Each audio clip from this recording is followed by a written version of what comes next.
¿Qué tal a todos, queridos seminaristas? Soy el pastor Eduardo García, docente del Seminario Teológico La Gran Comisión.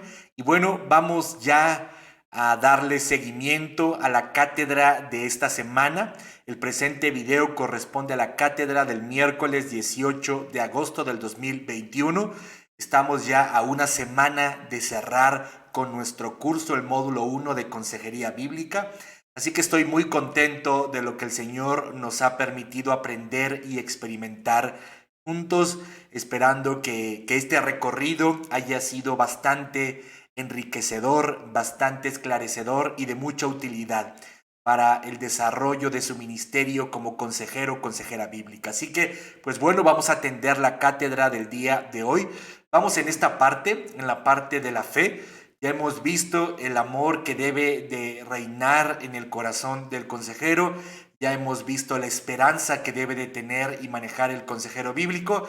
Y pues bueno, vamos a terminar con esta tercera parte que es la fe. Así que le damos curso a nuestro módulo. Dice así: contrario a todas las posturas, corrientes psicológicas e ideas populares sobre la imposibilidad de un cambio verdadero y significativo, o posible solo después de un largo periodo y proceso de terapias y terapias y terapias, el consejero bíblico comprende la posibilidad de un cambio profundo y verdadero a la luz de la revelación de las Escrituras. La regeneración y la santificación por el poder de Dios en los hombres.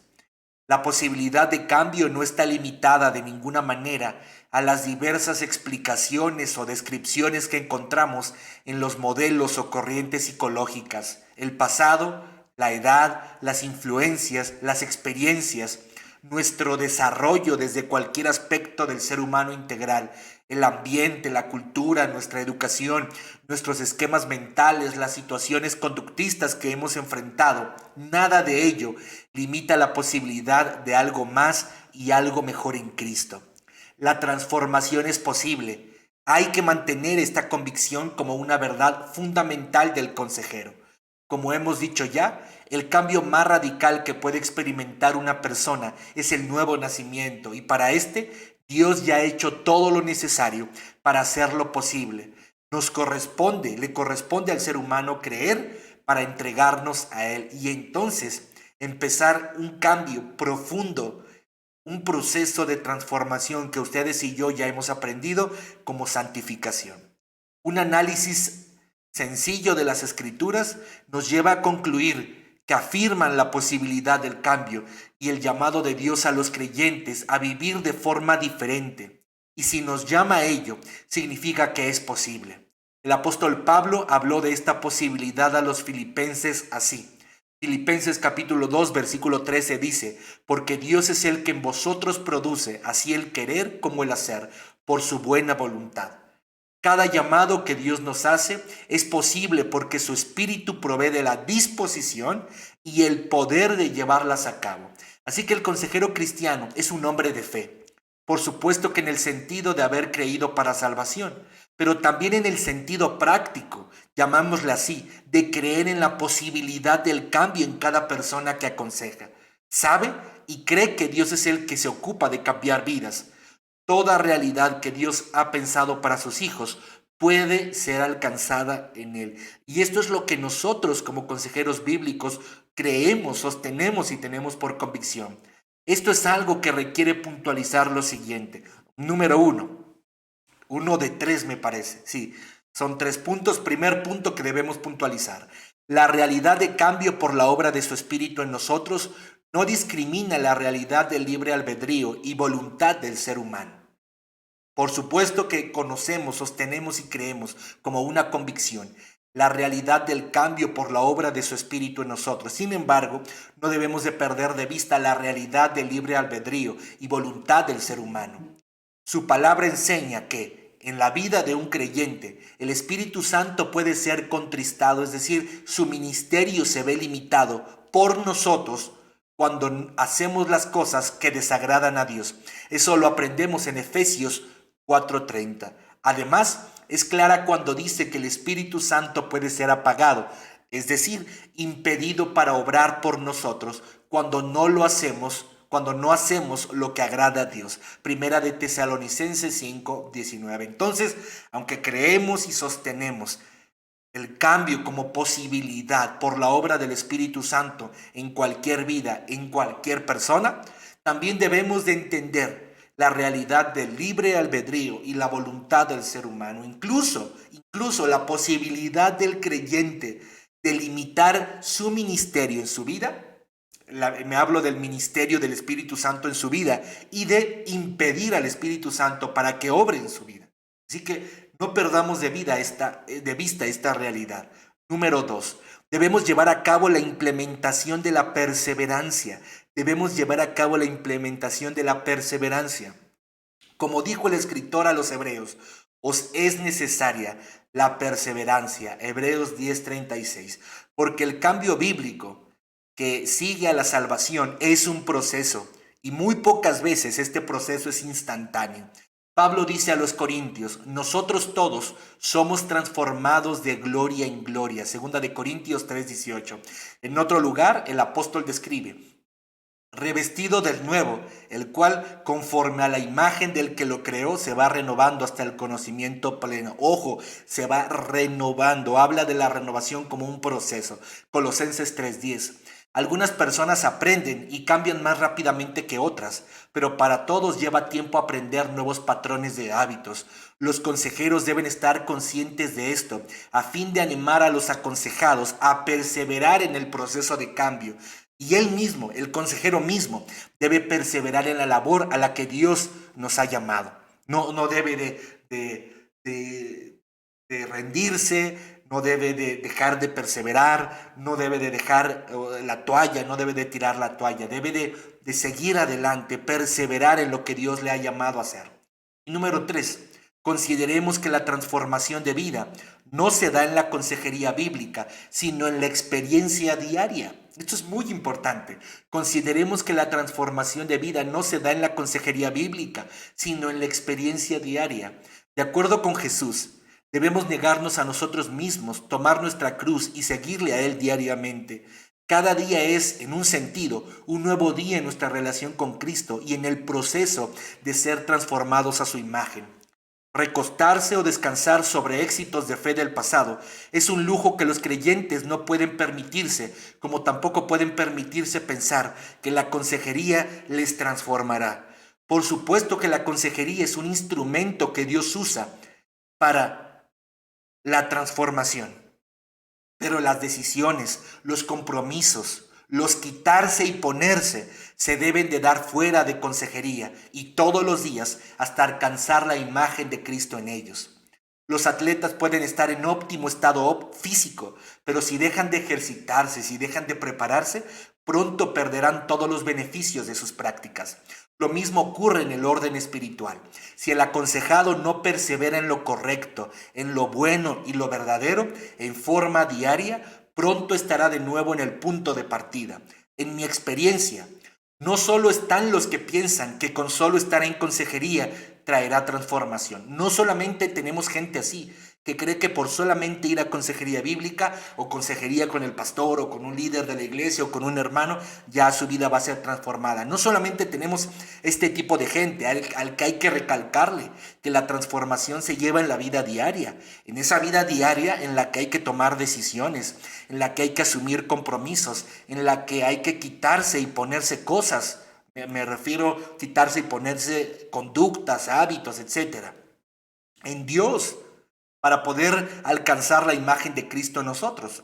A estas personas hay que aclararles el punto. Sin embargo, en mi experiencia, y aquí viene la parte final, también están los que comienzan bien, pero cuando esos dolores que les dieron el impulso inicial desaparecen, dejan de vivir lo que deben. Es decir, cuando la experiencia se acaba, cuando la situación se acaba, la situación por la que llegaron a consejería bíblica se acaba, dejan de hacer lo correcto, dejan de hacer lo bueno y dejan de hacer lo verdadero.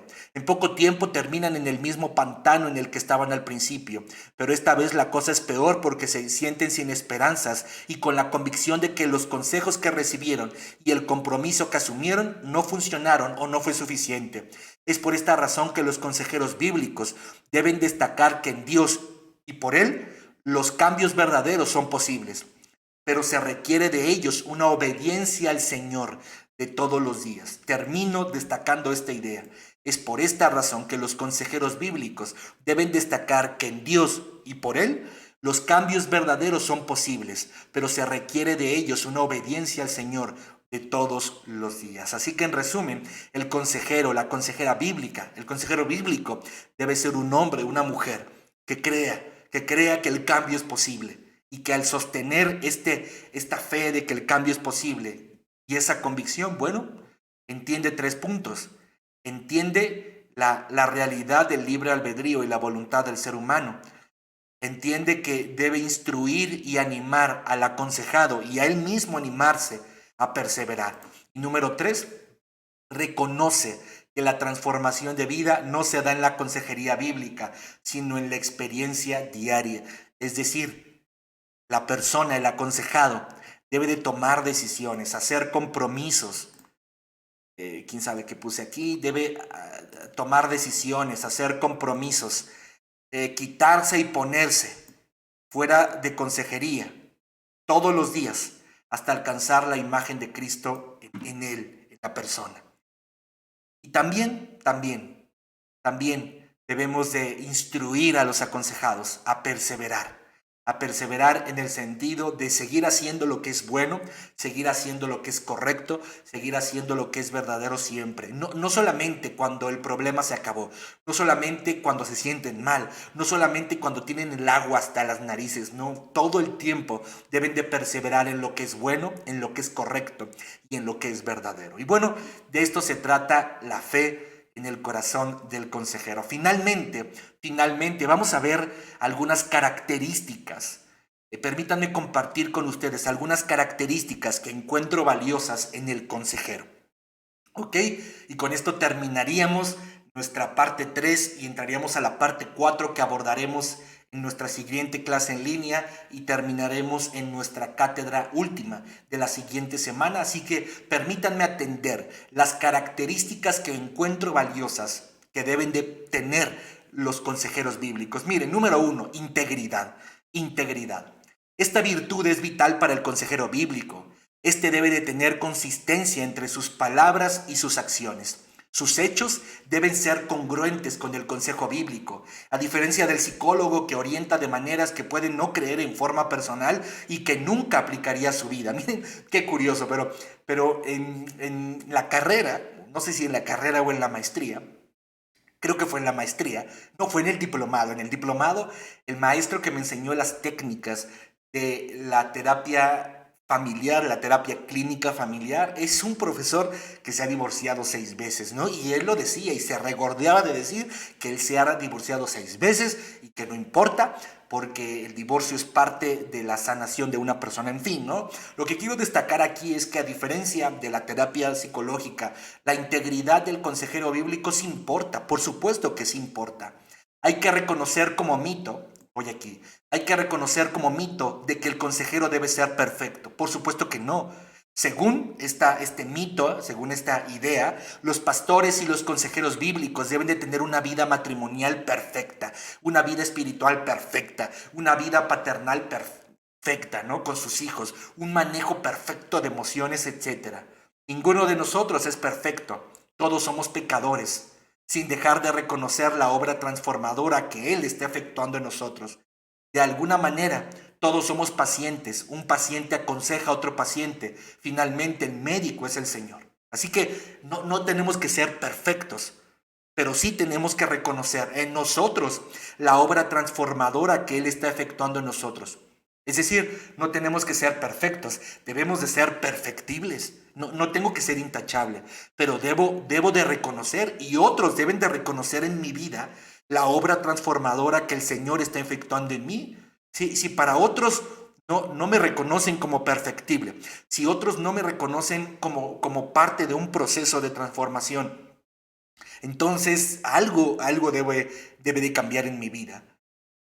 Debemos reconocer que el pecado también influye en la vida del consejero. No somos intachables, no somos a prueba de pecados o a prueba de tentaciones.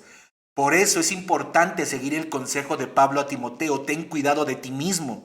Y en 1 Corintios 10:12, el que piensa que está firme, cuide que no caiga. 1 Corintios 10:12. Por ello, el consejero debe estar alimentando su vida y debe estar en constante cambio al ser tocado por la palabra de Dios. Una vida diferenciada, un testimonio de integridad, es decir, una vida perfectible que está en el proceso de transformación en Cristo, le dará a nuestras palabras congruencia. Número 1, le dará a nuestras palabras congruencia. Número 2, valor. Y aquí quisiera aclarar una cosa: no porque la palabra de Dios carezca de valor por sí misma, sino porque en mucho la fe es etiquetada de acuerdo a quien la comparte. Aquí tendría que decir, a ver, vamos a cambiarle de una vez. Bueno, de acuerdo a quien la comparte. Y número 3, pero sobre todo, una vida íntegra, una vida diferenciada, una vida perfectible, da esperanza y motivación al aconsejado. El aconsejado entenderá que se puede y deseará que así sea en su vida con mucha más seguridad si la vida del consejero inspira. Entonces, no tenemos que ser perfectos, pero sí tenemos que ser perfectibles. Debemos de tener una vida diferenciada, un testimonio de integridad, una vida perfectible, porque eso afecta de 3 maneras nuestra labor. Número 1, le da congruencia a nuestras palabras. Número 2, le da valor a nuestro mensaje. Y número 3, le brinda esperanza y motivación al aconsejado.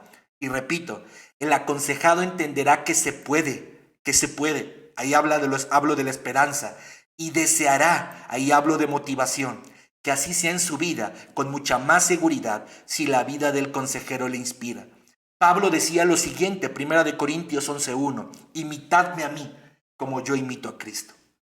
Por otro lado, es importante reconocer que lo que se diga en consejería es confidencial. Esto es otro punto aparte sobre la integridad. Por otro lado, es importante reconocer que lo que se diga en consejería es confidencial, aunque no se diga abiertamente eso. Aunque el consejero bíblico no está obligado por ley a seguir el sigilo o secreto profesional como los psicólogos, los abogados o los psiquiatras, el consejero que guarde la debida confidencialidad va a ser un consejero íntegro, va a ser considerado un consejero íntegro. No saben los tantos casos de personas que han sido lastimadas porque aquello que expresaron en consejería se ha divulgado o sencillamente ha sido parte del comentario en una situación o actividad de iglesia. Seamos sensibles e íntegros con lo que otros comparten con nosotros.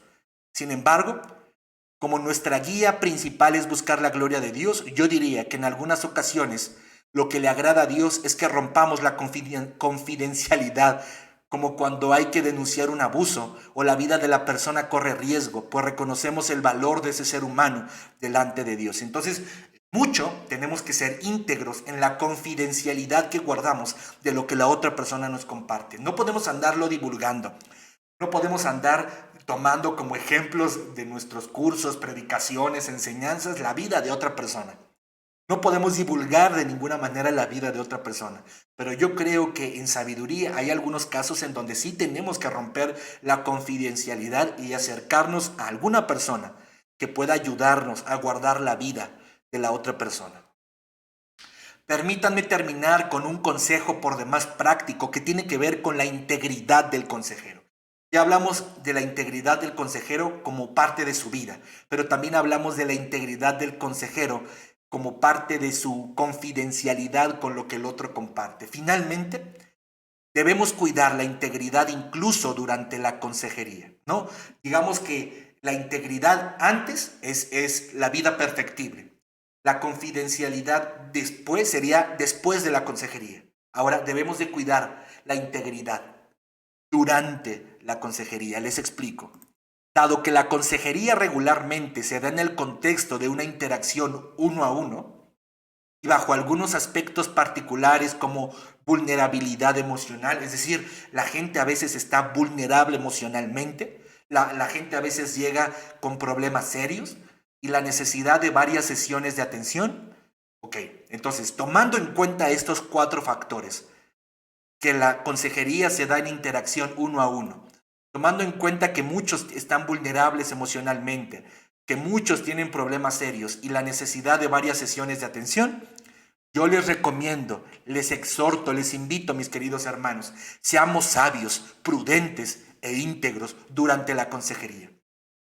Proverbios 7 me ayuda en el asunto, refiriéndose a la maldad, dice lo siguiente, versículo 24, 25 y 26. Ahora pues, hijos, oídme, y estad atentos a las razones de mi boca. No se aparte tu corazón a sus caminos, no yerres en sus veredas, porque a muchos ha hecho caer heridos, y aún a los más fuertes, aún los más fuertes han sido muertos por ella. ¿No? Se refiere a la maldad, aunque en el pasaje se representa la maldad como una mujer prostituta. Eso, en consejería, involucra mucho y un montón de aplicaciones que sería solo morboso detallarlas. Así que permítanme sintetizar el asunto con 3 declaraciones y espero que usted sobreentienda todas las aplicaciones que tienen en el asunto. Número 1, los lugares, los tiempos y los momentos en los que se desarrolla la consejería sí importan. Seamos prudentes y sabios con ellos. Yo nunca le daría una consejería bíblica a una hermana, por ejemplo, en un Sanborns, en un Tox, en un Vips, en un Starbucks. No, ahí vamos a platicar. Yo no le daría. Entiendo que hay algunas situaciones de consejería mucho más comunes, ¿no? En un sentido, un amigo, una amiga, un hermano de mucha confianza te busca no como consejero, te busca como amigo, te busca como amiga, te busca como un hermano en Cristo con el que lleva un trecho muy largo, ¿no? Pero en mi papel como consejero, yo nunca le daría una consejería en esa situación. Se me hace por demás peligroso, por demás peligroso. Yo quiero decirles, los lugares, los tiempos y los momentos sí importan. Debemos ser sabios y prudentes. Por favor, recuerden lo que ya dije. Es una interacción uno a uno. Las personas muchas veces están vulnerables emocionalmente. Las personas tienen problemas serios, están conmocionados en su vida. Y a veces hay que vernos en varias sesiones. Entonces, usted mezcle todo eso. Interacción uno a uno. Usted mezcle eso con la vulnerabilidad emocional. Mezcle eso con los problemas que está enfrentando la gente. Mezcle eso con tener que vernos varias sesiones. Mezcle eso. Y verá que hay que ser muy sabios, muy prudentes, muy íntegros, buscar la integridad en la forma como nos manejamos. Los lugares, los tiempos y los momentos sí importa, sí importa. No, no podemos pasar desapercibido y decir, ay, bueno, sí, ya, que me marque a la hora que quiera, nos veamos a solas. No. De hecho, en la iglesia, en el lugar donde yo daba consejería en Chimalhuacán, en mi oficina, tenía unos cristales gigantescos, de tal manera que cualquier persona podía mirar hacia adentro lo que estaba pasando. El lugar siempre estaba habitado. Pero cuando no estaba habitado, es decir, cuando no habían actividades, a la hermana guardatemplos, yo le decía, hermana, cada 20 minutos dese una vuelta, por favor. Dese una vuelta y ahí, pues ocúpese en algo un ratillo, ¿no? Dese una vuelta, por favor. Para mí era muy importante cuidar lo que estuviera pasando. Número 2, el lenguaje extraverbal sí importa. Hay mucho que se puede decir sin palabras. Seamos sabios y prudentes con ellos. Con el lenguaje extraverbal, porque sí importa. Y no, lo voy a decir de una manera, no sé si es la manera más sabia, pero es la manera que tengo aquí y por favor entiéndalo con sabiduría. No seamos ingenuos. O sea, sabemos que hay miradas, sabemos que hay un montón de cosas que no podemos pasar por alto. Por favor, hermanos, no seamos ingenuos. El lenguaje extraverbal sí importa. Número 3. Poner límites no es sinónimo de falta de amor. Así como ser claros no es carencia de empatía. No. Es sinónimo de sabiduría y de prudencia. Seamos sabios y prudentes en establecer límites y dejar en claro lo que sea que se requiera dejar en claro y poner los límites que se necesiten de poner con tal de cuidar mi integridad como consejero. mi integridad como consejero. Porque la otra persona está vulnerable emocionalmente, la otra persona está llena de problemas, la otra persona posiblemente en su vulnerabilidad, en su situación caótica, me idealice como consejero, me idealice como consejero, y poco a poco la situación se puede desvirtuar o se puede desviar hacia un asunto que es muy peligroso. Para mí era muy importante decir esto. Entonces tenemos que guardar una integridad antes, durante y después de la consejería bíblica. Por favor, le pido que analice esto. No quisiera dar ejemplos, no quisiera aplicarlo muy concretamente en muchas situaciones porque la situación sería morbosa. No quisiera hacer eso. Espero que la manera como sinteticé y concreté el asunto les permita a ustedes llegar a conclusiones, a cada uno a conclusiones de cómo debemos establecer un proceso de consejería. Repito, yo entiendo que hay situaciones de consejerías donde un amigo, una amiga, un hermano, un familiar te busca, pero no te busca como consejero. Te busca como amigo, te busca como familiar, te busca como hermano entrañable en Cristo, no lo sé. En esos casos, pues bueno, hay algunas particularidades que a lo mejor formalidades, límites y cosas en claro que a lo mejor se podrían desvanecer un poco, pero aún en esos asuntos hay que ser cuidadosos. Ahora, cuando la gente te busca como consejero o como consejera, ahí sí, por favor, atiende esto que estoy aquí compartiendo contigo. Siguiente característica. Entonces, el consejero es una persona íntegra. Busca la integridad. Número 2, es humilde, humildad. Sencillamente se trata del reconocimiento de nuestra incapacidad, ya que muchas veces no sabemos por dónde entrarle al asunto, pero hay que reposar en Dios. O sea, el consejero debe ser una persona que reconozca, no puedo, o sea, no soy suficiente, no tengo la capacidad, ¿y ahora qué hago? Hay que recordar que Dios tiene el control. Él sí sabe lo que nosotros no. Él sí puede lo que nosotros no. Debemos reconocer su soberanía y al mismo tiempo nuestra pequeñez. Él se perfecciona en nuestras debilidades. No debemos sentirnos competentes por nosotros mismos, sino recordar que Dios es el que hace la obra. Y he ahí el principio de la humildad. Esto no deja de lado la necesidad que tenemos de capacitarnos en la comprensión de que Él es el que nos hace competentes, sin dejar de mirarnos siempre como necesitados de su intervención. Hay que reconocer que Él es el que hace la obra a través nuestro. Así que este principio tiene que ver con reconocer la capacidad, la posibilidad en Dios, pero también reconocer mi pequeñez y aprender en esta pequeñez y en el reconocimiento de la gloria de Dios, aprender a depender de Él. Siguiente principio o característica del consejero, bondad.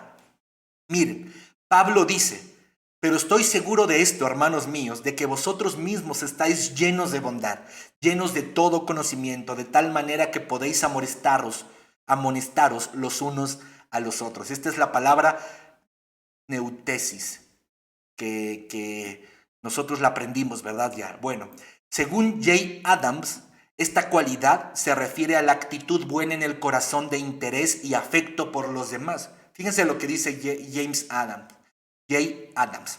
Tiene que ver con el interés del corazón, pero también el afecto por los demás. Es un deseo de ayudar y dar la mano a otros en su necesidad. Una buena voluntad hacia los otros que te impulsa, sin interés egocéntrico hacia ellos. El consejero debe ser un hombre o mujer dispuesto a ayudar al otro en medio de los problemas. Se trata de ser movidos por un interés genuino por la persona, y aquí yo aumentaría, y su bienestar.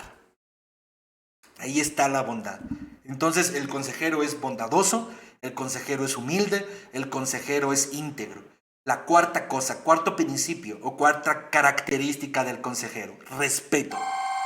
El respeto es considerar a los otros como dignos de honor y la Biblia constantemente nos llama a esto. Romanos 12:10 dice, amaos los unos a los otros con amor fraternal, en cuanto a honra, prefiriéndoos los unos a los otros. Con palabras, con nuestro lenguaje no verbal, con nuestras estrategias y nuestras decisiones, compartamos con el otro el valor que tiene y démosle honor. se corre el riesgo de hacer sentir al otro que por él mismo, que por su situación, su vida o cualquier otra cosa está en una posición en la que nosotros no estamos y muchos otros no lo están tampoco. La gente puede salir lastimada y con una carga extra en el corazón por lo que el consejero, consciente o no, le transmitió.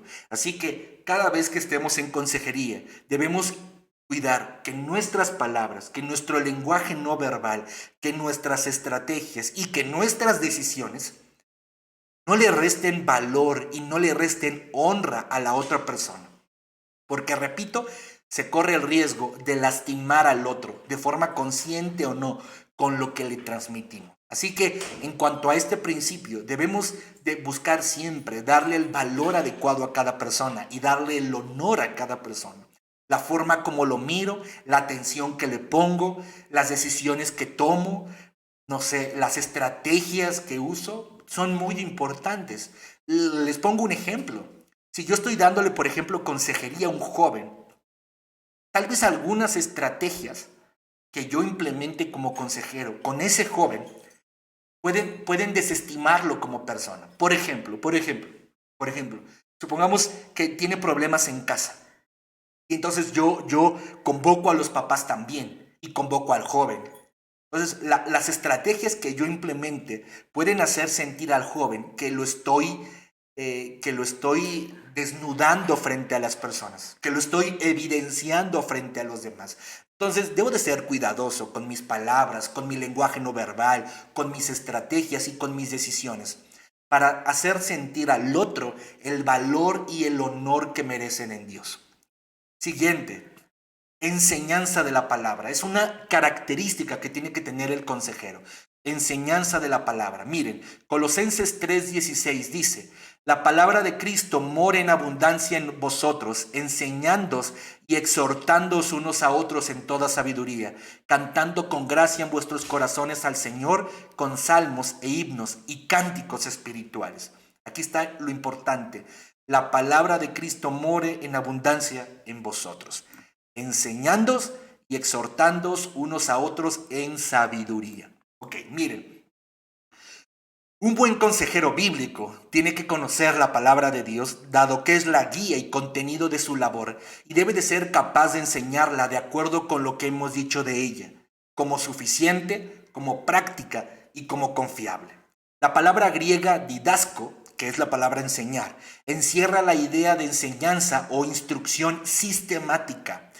El don de enseñar es la habilidad de conducir a otros a una más profunda comprensión de la palabra de Dios, con la intención final de que la otra persona se convierta en alguien que no era. No solamente para que sepa cosas nuevas, no solamente para que corrija lo que tenía como concepto equivocado, no solamente para que tenga conclusiones teológicamente correctas, sino para que se convierta en alguien que no era. Lo que caracterizó el ministerio de nuestro Señor fue su énfasis en la enseñanza.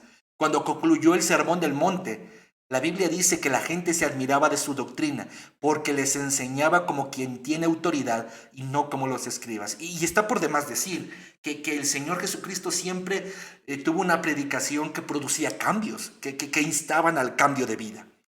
El consejero debe ser alguien capaz de escuchar cuidadosamente, llegar a conclusiones sabias y aplicar luego la palabra de Dios con sabiduría a cualquier situación propia de la experiencia del aconsejado. Los aconsejados nunca vivirán principios que desconocen. Por lo tanto, enseñar los principios, valores y verdades bíblicas es el corazón del proceso de la consejería. Jay Adams escribe en uno de sus libros lo siguiente: la Biblia es el único patrón inmutable para medir pensamiento, sentimiento y conducta y darles una dirección correcta. Por lo tanto, la palabra de Dios abunda en guía y dirección para la totalidad de la vida. Y aquí solamente quiero compartirles un poco del principio que les enseñé en la clase pasada. ¿Qué tanto participamos en la reflexión? ¿Qué tanto participamos en el brindar principios, valores y verdades a la otra persona? Yo diría que en la medida de la madurez espiritual del otro. No siempre. No siempre yo voy a llenar al otro de los principios, verdades y valores de la Biblia. No siempre. Algunas veces voy a guiar al otro para que él llegue a las conclusiones de lo que ya sabe, de lo que ya entiende. Algunas otras veces, cuando el aconsejado no tiene mucha madurez espiritual y se le nota que no está llegando a las conclusiones correctas, bueno, entonces tendré que participar más para guiar con la palabra de Dios a conclusiones mucho más correctas. Por tanto, por tanto, la metodología de la consejería bíblica descansa sobre la palabra de Dios más que sobre la sabiduría de los hombres. Por tanto, los consejeros bíblicos deberán procurar ayudar a sus aconsejados a vivir en sumisión al amor de Dios, a su palabra y su poder para capacitarnos a vivir. Aquí está el punto, aquí está el punto. Deberán ayudar a sus aconsejados a vivir en sumisión al amor de Dios, a su palabra y su poder para capacitarnos a vivir. Aquí está. Ahora bien, si el consejero es una persona que conoce y enseña saludablemente la palabra, debe estar sometido a una experiencia de estudio continuo y concienzudo de ellas, es decir, de la palabra de Dios, de ella aquí. Jay Adams lo expresa de la siguiente manera: como el aconsejar es un ministerio de la palabra y como el Espíritu Santo cambia a las personas por medio de la palabra, es esencial un conocimiento siempre creciente de la palabra. Ahora bien, no significa que la consejería se convierta en una clase de discipulado más. Más bien, la consejería se vuelve un espacio personal, donde la palabra de Dios está inmersa todo el tiempo en la conversación.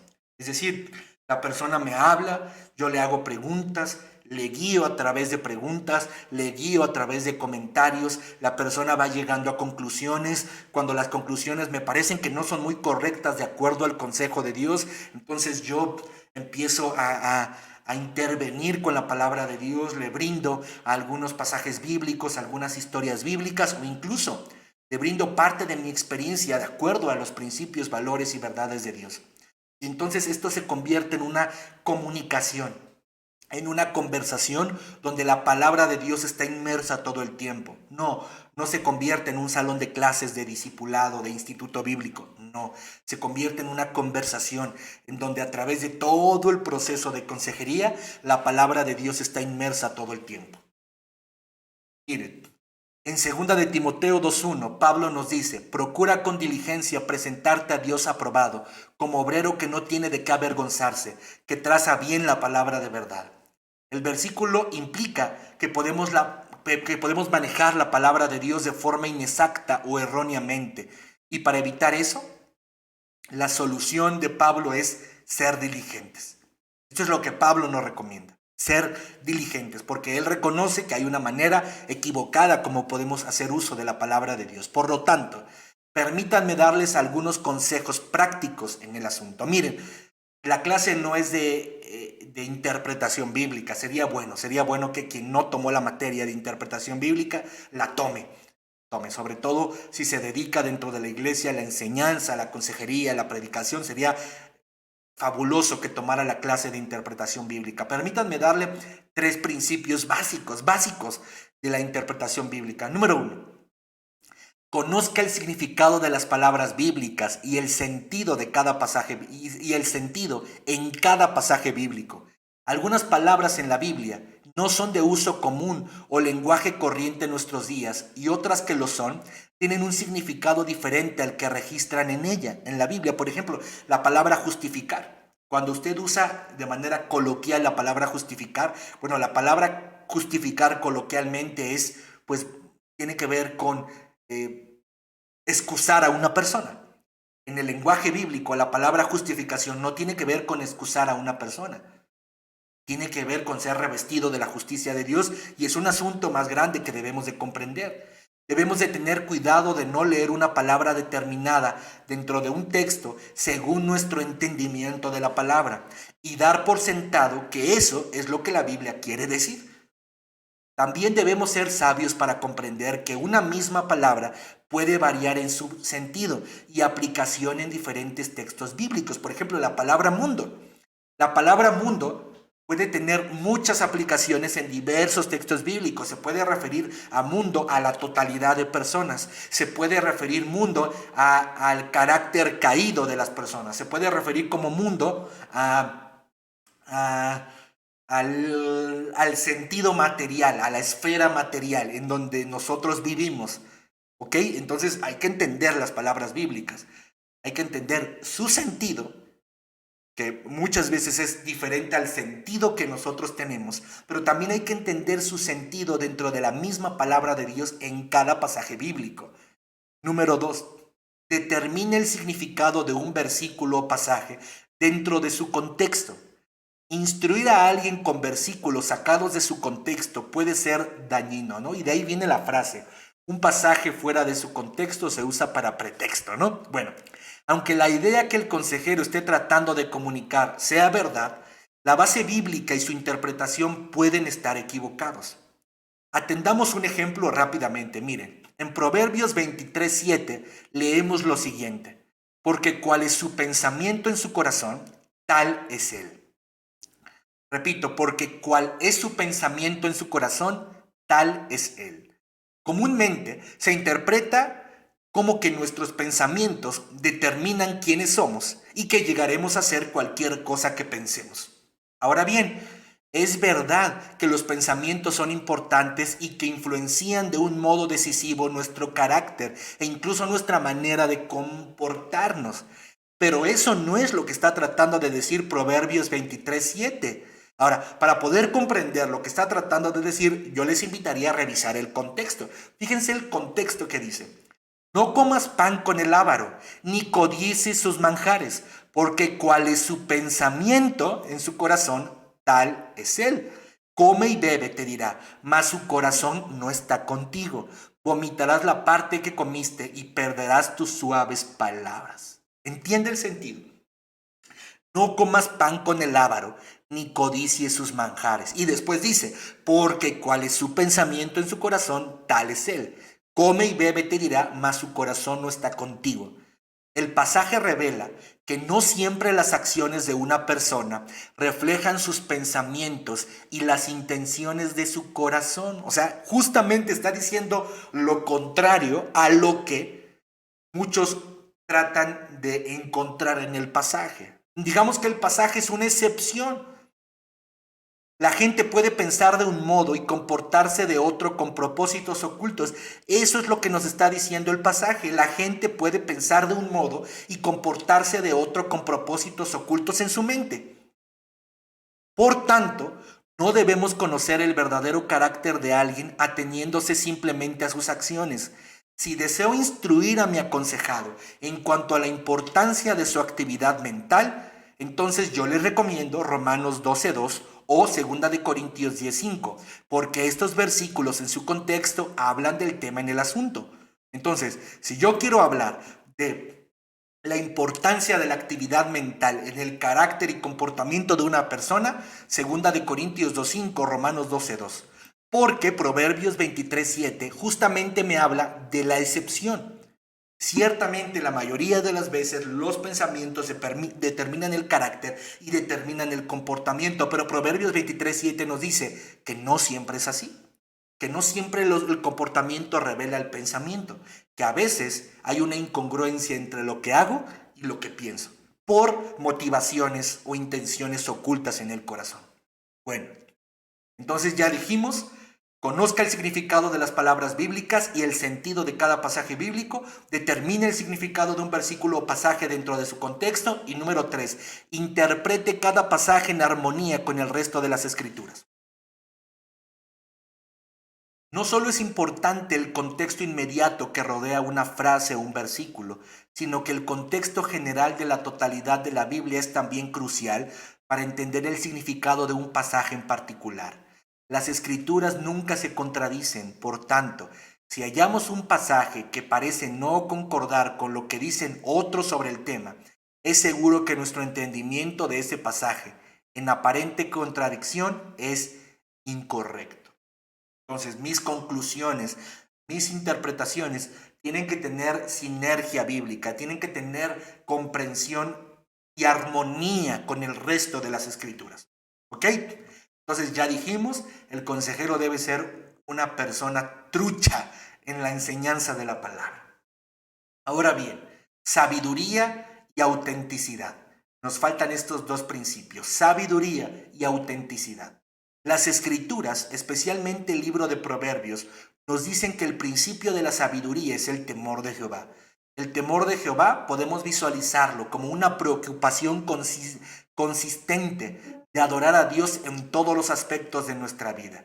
Encontré esta definición y me pareció bastante pues buena, ¿no? Entonces el temor de Jehová tiene que ver con una preocupación consistente de adorar a Dios en todos los aspectos de nuestra vida. Esta es una actitud que todo consejero bíblico siempre debe tener. Ahora también, la sabiduría es poder aplicar la palabra en las diversas situaciones de la vida cotidiana. Adams menciona en uno de sus libros lo siguiente, déjenlo marcar. No es suficiente que tú y tu aconsejado conozcan meramente lo que Dios dice. Deben de aprender cómo encarnar y dar forma a la verdad y la creencia en la vida de cada día. Cuanto más capaz es uno en el uso y especialmente en el poner en práctica la verdad bíblica en el vivir de cada día, más apto será también para ayudar a otros a hacerlo. Así que como consejeros, no es suficiente proveer mera información o comunicar verdades a nuestros aconsejados. No es nuestra meta animarlos a aprender la Biblia para que puedan armar buenos argumentos teológicos. Debemos procurar que la verdad que enseñamos tenga la virtud de cambiar sus vidas y hacerlos más parecidos a Cristo. En Colosenses 1:9, Pablo dice, no cesamos de orar por vosotros y de pedir que seáis llenos del conocimiento de su voluntad, en toda sabiduría e inteligencia espiritual. ¿Por qué les dice que deben de estar instruidos en toda la voluntad de Dios? El versículo 10 lo explica, para que andéis como es digno del Señor. Y esta palabra andéis tiene que ver con vivir, ¿no? Me recuerda a aquel personaje del Nuevo Testamento, Gallo, del cual el apóstol Juan dice que Gallo anda en la verdad. No dice que sabe la verdad, no dice que identifica la verdad, dice que Gallo anda en la verdad, vive la verdad.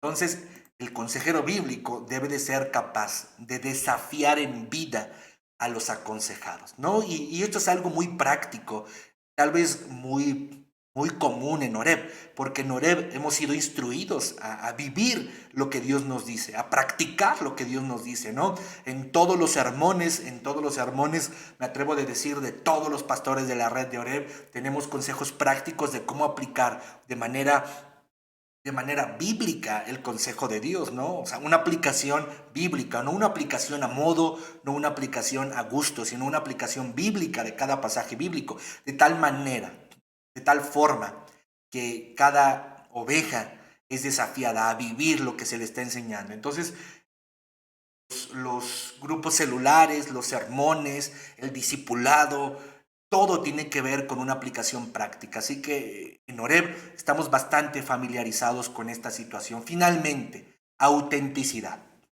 Permítanme compartirles un valor que comparte el pastor Gilberto en su curso de capacitación El Pastor como Educador. Miren, está basado este principio del pastor Gilberto en 1 Timoteo 4:12.